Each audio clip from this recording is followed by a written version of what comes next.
നീ എന്നാടി ചെയ്യുന്നത്? ഞാൻ 2-3 തേങ്ങ വറുപ്പ് വെച്ചി. ഇവിടെ ചെന്നാലും ഒക്കെ തേങ്ങ വറുക്കലുള്ള പണി.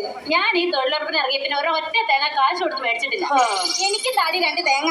നിനക്ക് 2 ആക്കണ എന്തിനാടി? നിന്റെ ആവശ്യത്തിനിട്ടോ ദേ തേങ്ങ കിടക്കണു. അതെ നിന്റെ കെട്ടിയോനെ പിടിച്ച് കയറ്റിയാൽ. എന്നാ നീ മുളക് അരച്ച് കൂട്ടിയേച്ചാ മതി. എന്നാ പണി തുടങ്ങാം.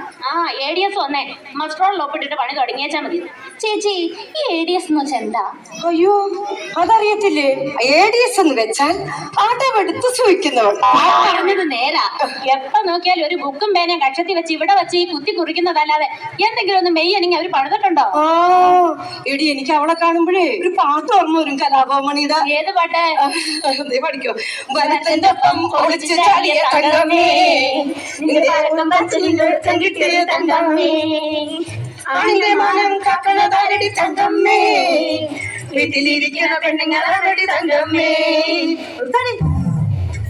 വാർത്തയുടെ കൂടെ പോയതെങ്കിലേ തങ്കമ്മ നല്ല അന്തസ്സായ ജീവിക്കുന്നത്, അല്ലാതെ നിങ്ങളുടെ ഒന്നും ചെലവിലല്ല. ഓരോരുത്തന്മാരെ പാട്ടും കൂത്തും. നിങ്ങളെന്തോ ചെയ്യുന്നേ? തെങ്ങിന് തടവെടുക്കുന്ന കണ്ടില്ലേ? ആണോ?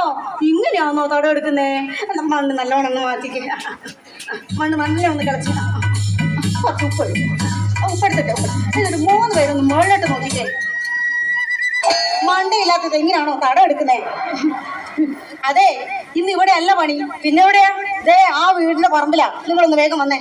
വരുവന്നേ. ചേച്ചിയെ ചേച്ചി എത്തിയോ? കാലത്തെ പോലെ ഇവിടെ കാത്തിരിക്കുക. എന്താ ഇത്ര വൈകിയത്? ഒരു അബദ്ധം പറ്റിയല്ലേ? ഇവളുമാര് പറമ്പ് മാറിക്കളച്ച് വീട് മാറിക്കളച്ചോ? അതൊന്നും എനിക്കറിയേണ്ട കാര്യമില്ല. നാളെ എന്റെ കൊച്ചിന്റെ പിറന്നാളാ. പിറന്നാള് കുട്ടാ. അല്ലാണ്ട് നാട്ടുകാരും ബന്ധുക്കളുമായിട്ട് ഒരുപാട് പേര് ഇവിടെ വരുന്നതാ. ഈ വീടും പരിസരവും ഒക്കെ നല്ല വൃത്തി അടുക്കി തന്നേക്കണം. ഇത് ഒരു ദിവസം കൊണ്ടൊന്നും തീരത്തില്ലാട്ടാ. ഒരു 3 ദിവസം പിടിക്കും. മുറ്റത്തെ 3 പുല്ല് പറിക്കാനാണോ 3 ദിവസം? മുറ്റത്തെ 3 പുല്ലാണെങ്കിലും പറിക്കുന്നത് കമ്പ്യൂട്ടർ ഒന്നും അല്ലല്ലോ, ഞങ്ങളല്ലേ. അപ്പൊ 3-4 ദിവസമൊക്കെ പിടിക്കും. അല്ലടി?